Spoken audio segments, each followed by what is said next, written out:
Hello friends, welcome to Java Tutorials. In this video of JUnit 5 tutorial, we'll talk about the repeated test. So here we'll see how we can write the repeated test in JUnit 5. So first of all, we'll understand the concept and finally we'll see our demo project so that we can understand each and every points what we are going to discuss in this slide. Yeah. So let's start. So guys, first of all, I would like to tell you JUnit Jupyter, or you can say JUnit 5, provides the ability to repeat a test or a specified number of times by annotating a method with @repeatedTest and specifying the total number of repetitions desired. So let's say if you want to write the repeated test, then instead of annotating that test method using @test, you have to use @repeatedTest, and you have to provide the number of repetitions, right? I mean how many times you want to execute that test. Yeah. Next point says every invocation of a repeated test behaves like the execution of regular @test method, having full support for the same lifecycle callbacks and extensions. So let me elaborate this point. Here what I would like to tell you basically. So let's say if you have a test method which you have annotated as @test annotation, right? So as you know, in general test cases there are some life cycle methods, right? So when you run a test method as a simple test by annotating as @test, then all the life cycle method is going to apply, like at before, at after, at before each, at after each. This four life cycle method is going to execute. So that is also going to apply for repeated test, and that is going to apply for the each repeated execution of the test, right? So that's the thing I wanted to here discuss. Now next thing, what here you can see how this code snippet demonstrate. We have a test name is called repeated test, and this annotated as @repeated test, and bracket I have specified a number of repetitions to be executed this test case, right? So that's the way basically we write the repeated test. Now let's go to the demo project, and there we'll see rest of the things, right? So here I have already created this project. First of all, this is a Maven based project. So in pom.xml, of course you need to add JUnit Jupyter API dependency as well as JUnit Jupyter engine, right? These two dependency at least we have to add, right? Now if I go to my test class, here you can see what code I have written. So first of all, on class level I have declared a logger, right? And here before each, right, this is the one of the life cycle method, right? So this method is going to execute before every test method execution. Means here I have demoed you for the basically a repeated test. So this let's say this test method is going to execute 5 times, means this method is going to call 5 times for this repeated test. That's the thing you have to understand, right? So if you look into this life cycle method before each, here I have passed test info as well as repetition info as an argument. So of course these basically test info as well as repetition info, either you can pass in a life cycle method or test method as well, right? If you have a repeat test, also you can pass this argument, right? And these basically these classes will be automatically instantiated by the JUnit framework. Okay, so here using test info reference, we can get the display name, right, or method name, right? So here I am just getting the method name, which method is going to execute, right? And here we are also getting the current repetitions. What will be the current repetitions? When I say current repetitions, means 5 times I would like to execute this test method, so that will execute to that will start from 1 2 3 4 5 6 7, right? 1 2 3 1 2 3 4 5 5 times, right? So that will start from 1 till 5. So let's say this is executing first time, then current repetition would be first, let's say this is executed second time, then current repetition would be 2. So that is the current repetition we are retrieving from the repetition info. Similarly, we are getting the total repetitions. So here total repetitions is 5. So that we can retrieve from repetition info as well. And finally, we are getting the method name, and everything we are printing in the logger, right? Now this is very simple replay test which is going to execute 5 times, right? Let's see, let's say this test case is executing 5 times, means for all 5 repetitions you can generate the test display name. So we'll see how that's by default that's getting generated. Here I haven't written any code, but you can rewrite some code. Now here replay test I would like to execute 10 times, right? And here you can see, here I have passed, this is actual test method, not a life cycle method, right? Here I have passed repetition info, and in this repetition info I am getting the total repetitions. So total repetition is 10, and just I am using assert equals to compare these two values, right? If these two values equals, that means assert equals is going to basically pass, right? So this test cases, this test case will pass, right? Else this will fail. Right now I have another test again annotated with replay test. So replay test has a some one more parameter is called name. So here is it is a value, right? Only there is only one parameter, then you can avoid writing value equal to, directly you can specify the value. But if you want the name, right, name means, let's say this basically test case is going to execute one time, right? So what would be the basically uh, display name you would like to display for this method execution? So you can specify that something like this as a placeholder.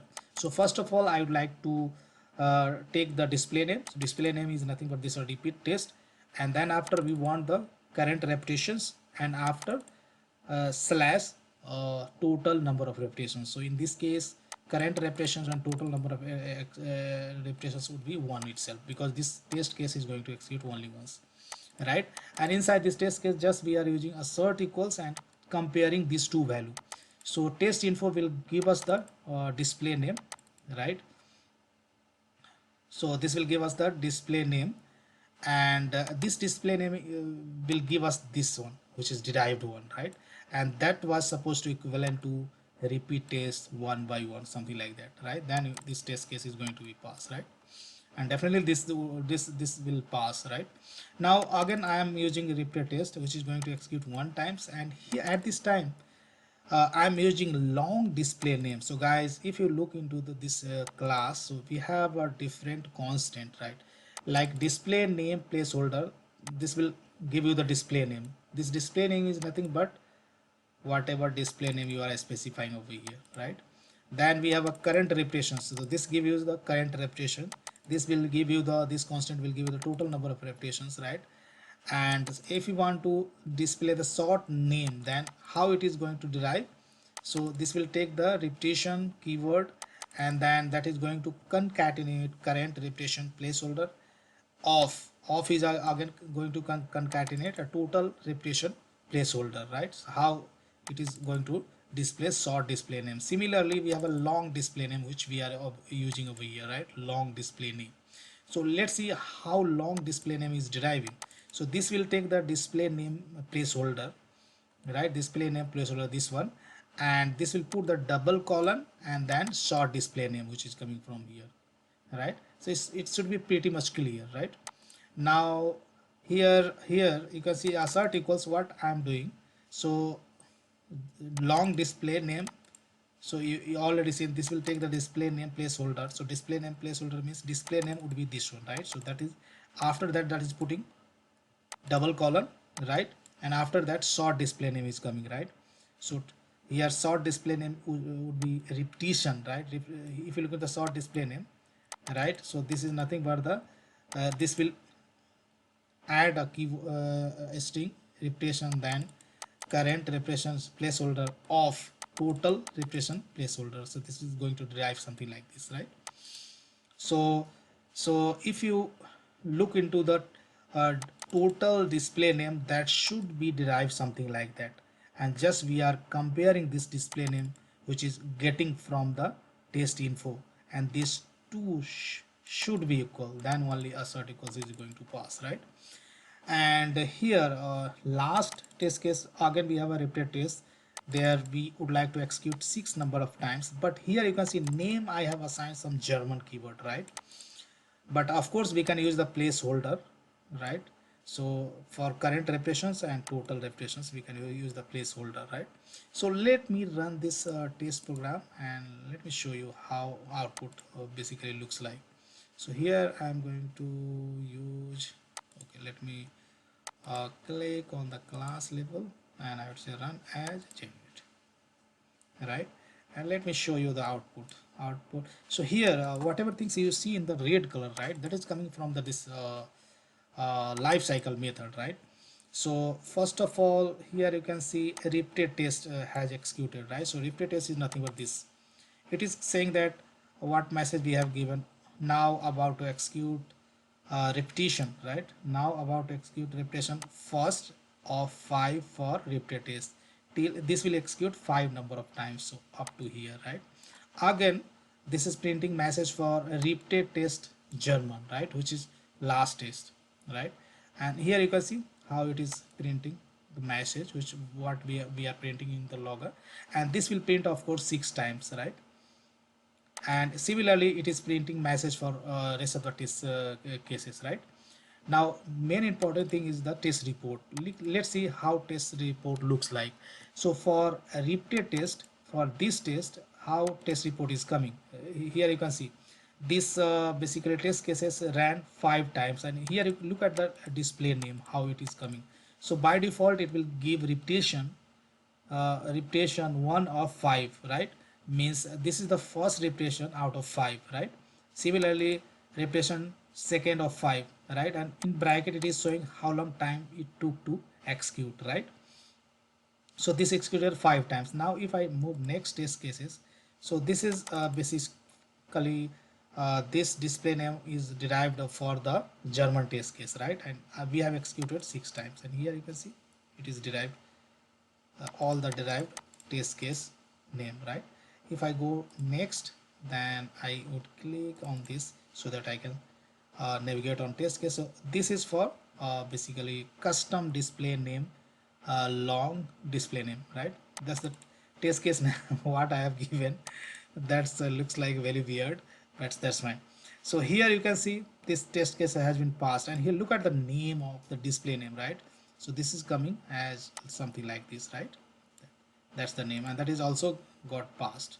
Now next test case, what this is the test case repeat test with repetition info, which we would like to execute 10 times, right? Here you can see this is executed 10 times, and look at the derived name, repetition first of 10, repetition second of 10, something like that.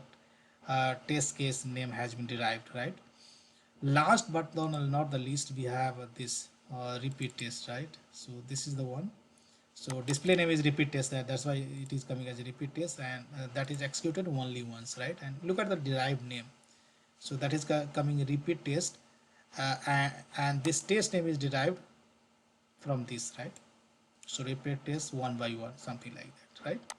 So guys, this is all about how we can write repeat test in JUnit 5. I hope you understood. If you have any doubt or any confusion, then you can post your question below to the video. I will try to answer you. As far as the source code concerned, I will I will post this source code on my blog JavaTutorials.com, and link you can get from the video description part itself. Thank you so much for watching this video, and see you there in the next video tutorial.